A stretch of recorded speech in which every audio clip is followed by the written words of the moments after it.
Waters. I'm your host, Dane Waters, broadcasting again from Asia. As you see in the can't even talk today. So let's just try this again. This is a live show, so I don't get the option of editing that out. But the reality is that is Taipei 101 there in the background. So, it's all beautiful. But let's talk about what's happening around the world. I know every time I do a show, people say I'm going to say something to get in trouble. So what's happening around the world is, let's talk about Charlie Kirk and let's talk about Israel. Okay, those are the two things that, real quick, that if you say the wrong thing, you're getting in trouble. But I'm going to try not to get in trouble, which is always difficult for me. The assassination of Charlie Kirk, let me make it very, very, very, very clear, is an abomination. No one should be murdered, assassinated for their political beliefs, no matter what they are. It's absolutely, especially in America, shouldn't happen. Shouldn't happen anywhere in the world. But what's interesting is that, this is a perfect example of how it's very difficult living in a society where people cannot have conversations from the right and the left to talk about it. I mean, that's the issue. It's not, whether he's controversial or not, or, whether he should be, well, once again, he should never have been assassinated. But I see, Delta Airlines is firing pilots, firing stewardesses. MSNBC is firing people. Washington Post are firing people. Anybody making any post of any kind about the Charlie Kirk assassination are being fired. So it's very difficult to have a conversation about it. And the same is happening with Israel. Israel today started their ground incursion into Gaza. And, I've had many, many guests on the show from the IDF and others to talk about it. But the reality is, it's another, you can't have a conversation about the Palestinians, Hamas, which is a hideous, they need to be gone out of this world. There's no doubt about it. But if you try to talk about the Palestinians and Israel and a two-state solution, it's very difficult to have that conversation. My point is that we need to figure out how, as a world, to have open communication about these issues. They're difficult. They're not comfortable by any stretch of the imagination. But if we don't find a way, especially in the United States, to start talking about them in a way that we can bring people together, the division is going to continue. And not only is division going to continue, I think violence on both sides is going to continue. And globally, violence is going to continue and rise. And it's just not a good recipe for the future of our society. Anyway, so I'll leave it at that because we have a lot to talk about on this show. So let's take a quick break and we'll be back with our first guest. Thank you.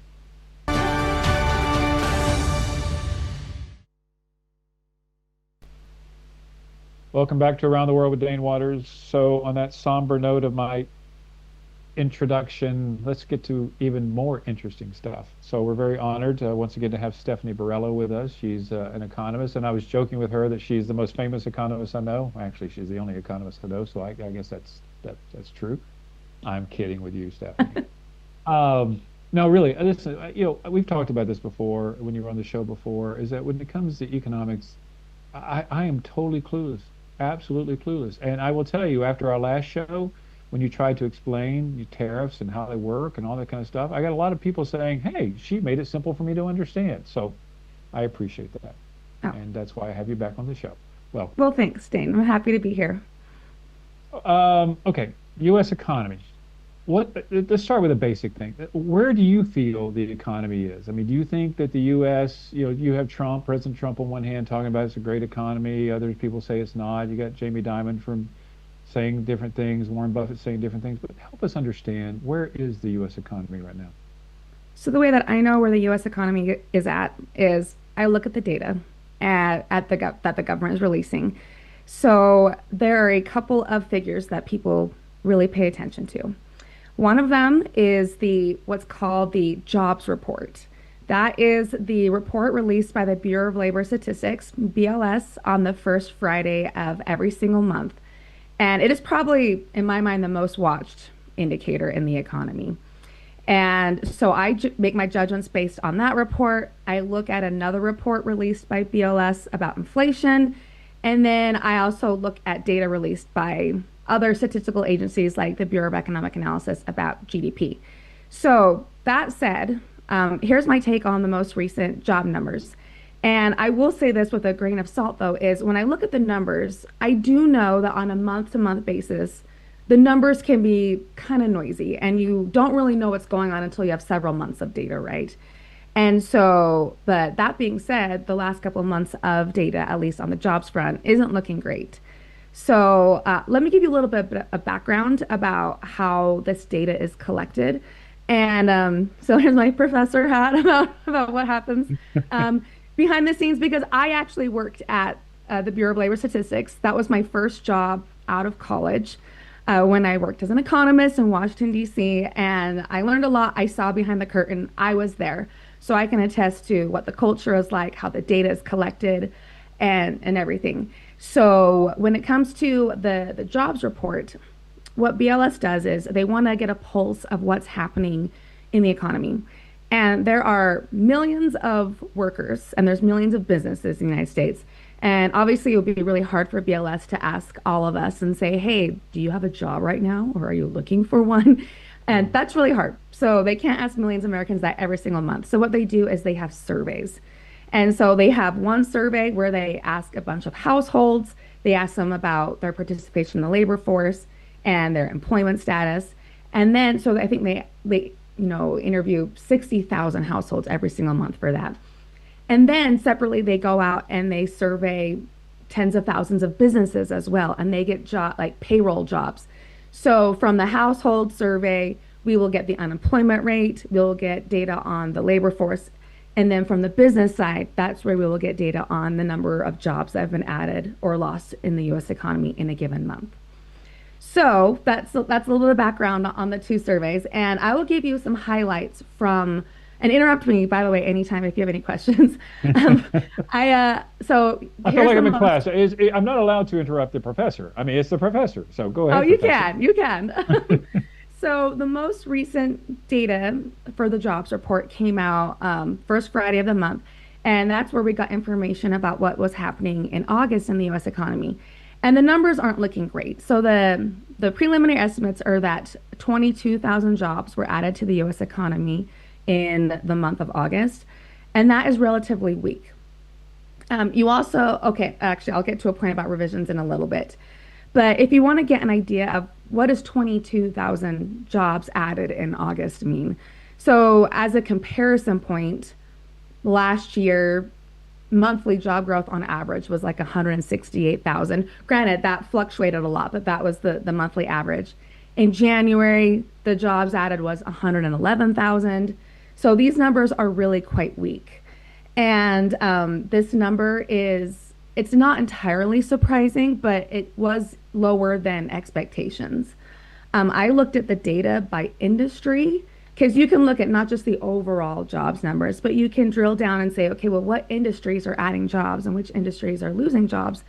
And what's interesting is that the economy added 22,000 jobs, but that is being there are industries that are losing jobs that are being masked by industries that are gaining jobs. Does that make sense? So that's a net Yeah, yeah. number. So most of the jobs added in the US economy, and frankly, since the beginning of this year, have come from only a couple of big industries like healthcare, education, and leisure and hospitality. Every other industry in the United States, and as I looked at the numbers for the month of August, are losing jobs. You have construction, you have mining, you have professional and business services, you obviously have the federal government. So that is not great when you have a smaller fraction of industries that are actually contributing to job growth in the United States. Well, And the last, yeah, let me interrupt you real quick. So real quick before we go any further on that, President Trump fired the head of the BLS yep. because he claimed that the numbers were erroneous, the numbers were made up, or whatever words he. So let's digress. Let's take that for a quick second. Then I want to come back to the specifics because you're talking about all these numbers. And listen, I've always heard these numbers, like we gained 150,000 jobs, lost jobs, whatever. This is my entire life. I've heard this.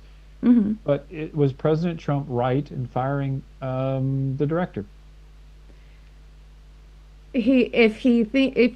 Sorry, I'm trying to phrase this correctly.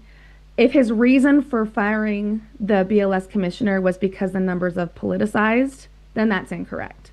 And I can say that because I worked there. The culture for being nonpartisan there is extremely strong. We had a saying when you worked there, and it's that when it comes to data about the economy, the glass is neither half full nor half empty. It has 50% air and 50% water. We really valued just telling the numbers as it was and not putting any political spin on it. And then we put our heads in the sand and let, everybody else spin the numbers, whatever. But our job was just to give the numbers. And we knew that if we were partisan or perceived to be partisan, nobody could trust our numbers, right? Like that's the whole reason why BLS is legitimate. We know that there's statistical agencies in other countries who mess with their numbers for political purposes, and no one trusts them, right? The public doesn't trust them, other countries don't trust them. So that standard is really important. And I can say that that type of thinking permeated the way we collected data and analyzed it and processed it and communicated it. We had to be very careful in how we even introduced the numbers. We couldn't say, oh, the unemployment rate soared to 10%. Instead, we would say it increased to 10%, just as, as plain as possible. So, yeah, so BLS is not politicized, and I can say that having been there myself. Okay, so let me ask this. So once again, I'm going to ask you questions. If you don't feel comfortable answering, of course, you can say no, Dane. Which I hear no, Dane a lot in my life, so it's not shocking. Especially when I propose, it's always no, Dane, no, Dane, no, Dane. I hear that a lot. But so in the BLS, do you think that President Trump knew that the numbers were going to go down, and so somehow he wanted to undermine the credibility of the BLS so that now he can say, hey, it's only 22,000, but the numbers are sketchy anyway, so don't believe it? Or do you think that there's any merit? This is something I've heard. Do you think there's any merit in that?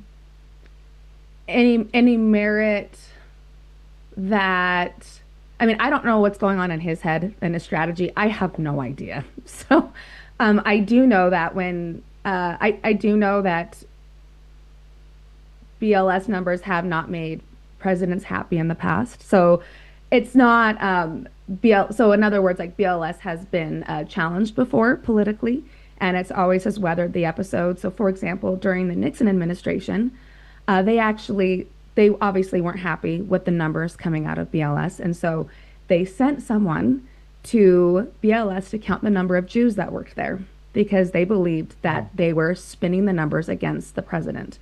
And we learn about this episode when we work at BLS and when we're training, and we learn just about how there may be political pressures, but you have to do your job no matter what and do it best, regardless with what's happening politically. So yeah, like I said, I can't say what's going on in his head, but I do know that there's at least internally the culture to resist politicization. okay. Well, you're definitely very, you said it in a very nice way. The response And was, because I was yeah. trained that way, like I even now I still get extremely nervous to speak publicly because that's just not how I was trained. I'm like, nope, you have to say just give all the data and let other people make the decision and the value judgment. So it still is like part of my psyche for sure. Okay, so let's go back to the numbers professor. The numbers professor. Okay. I'll be your Gilligan. You'll be the professor. How's that? We'll play Gilligan's Island here. Okay. That dated me. I'm sure it did date me. But by the way, do you even know what Gilligan's Island is? Have you ever heard of Gilligan's Island? Yeah, I think yes, I've heard of You it. think so? Oh my God, I really am old. Oh my God. I was around when BLS was carving data into stone tablets, apparently. Um, but so the hardcore numbers. So the number, unemployment or employment numbers are going down. Let's talk about.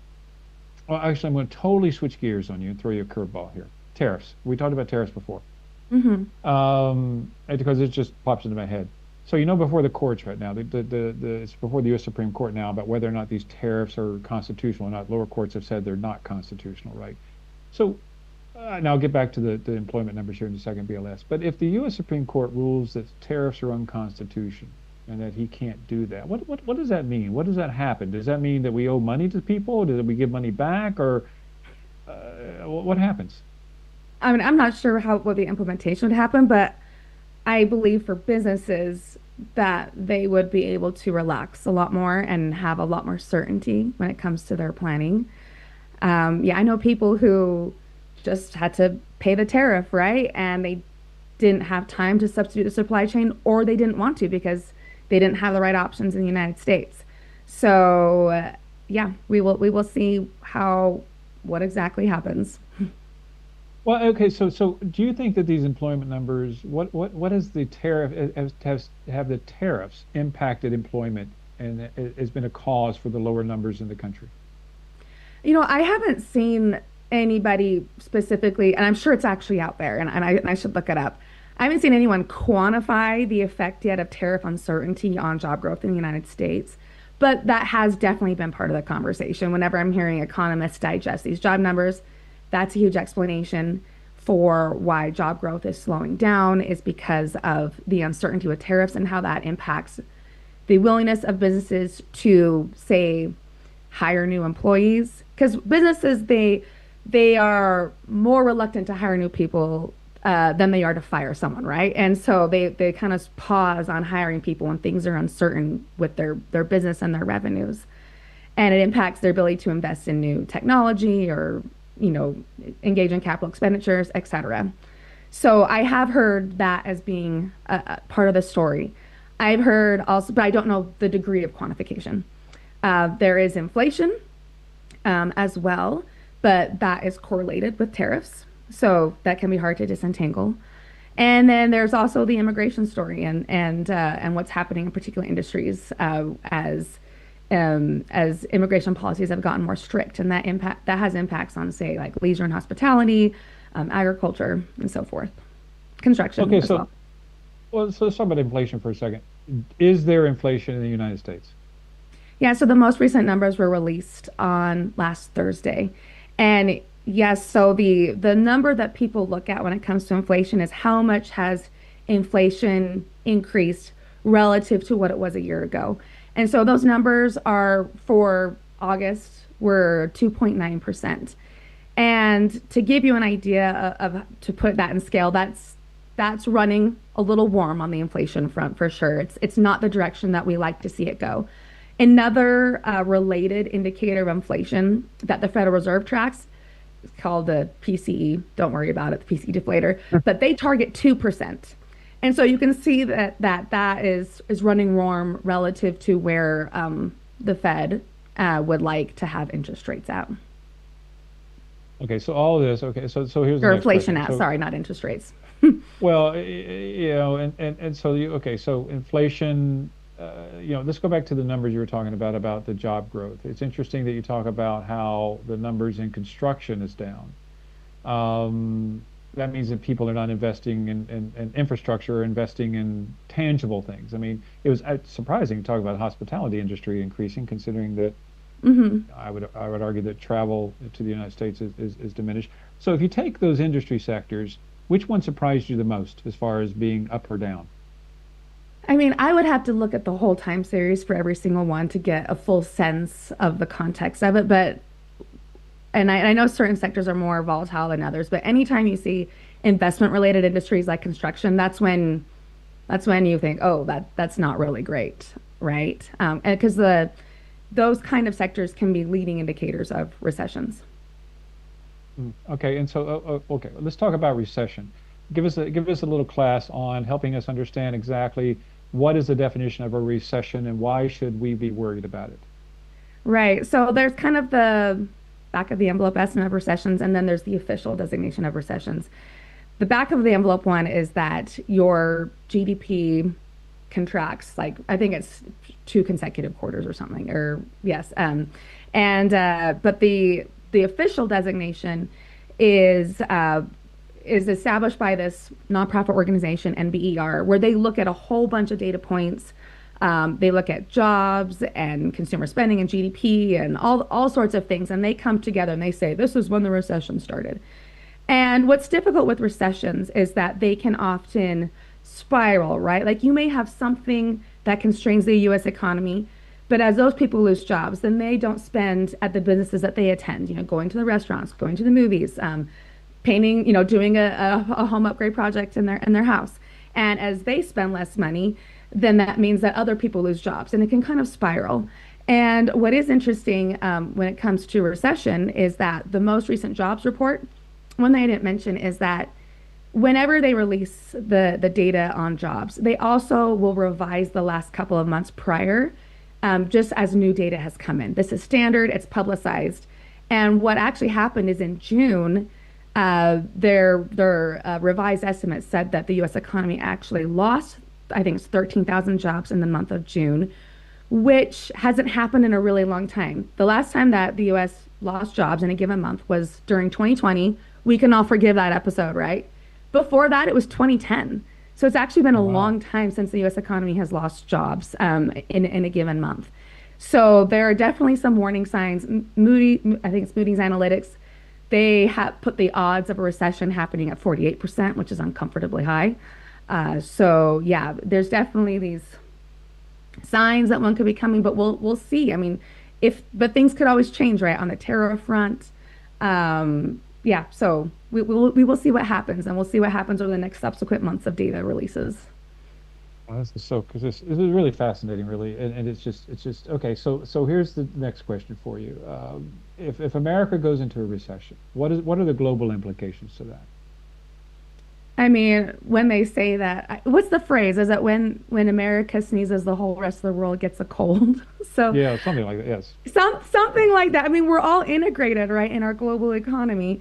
So for sure, there are implications in terms of it impacts other countries for sure and their economic growth. And so, yes, I can't say the degree of impact, but it's definitely there. And so, like when you look at, say, the financial crisis, with what's happening in the United States with the housing market, you saw how that spread throughout the world, right? And how it challenged growth in a lot of countries. Okay, well, we have 1 minute left here, so here's your prediction. You can be Nostradamus for a second and Oh, say, look, yeah, you're not held accountable for any of this, by the way. okay, good. We'll bleep out whatever you don't want us to say. Um, hold on, let me just tell this guy, stand. My next guest is getting really antsy. Stand by. Coming to you. There we go. Coming to you.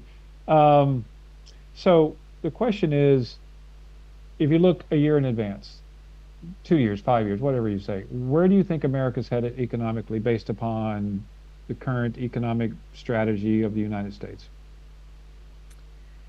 Oh, that's a good question. The current economic strategy of the United States is very challenging for economic growth. So, if the uncertainty and the volatility in policy approaches persists, it's not great for the U.S. economy. And I've heard lots of economists say this on the right and the left. The policies just are not conducive to economic growth and how the economy functions today, especially as we are all interconnected to each other worldwide. That's a very diplomatic answer, as always, for you. Stephanie Barello, economist, a global extraordinaire. Listen, I really, truly appreciate it. It's always fun to have you on the show, and I can see, you're training the future economists of the world, and they're very lucky to have you. I can say that with all certainty. So, thanks for being with us today on Around the World with Dane Waters, and I will talk to you again soon. Let's take a quick break, and we'll be back with our next guest. All right. Thanks, Dane.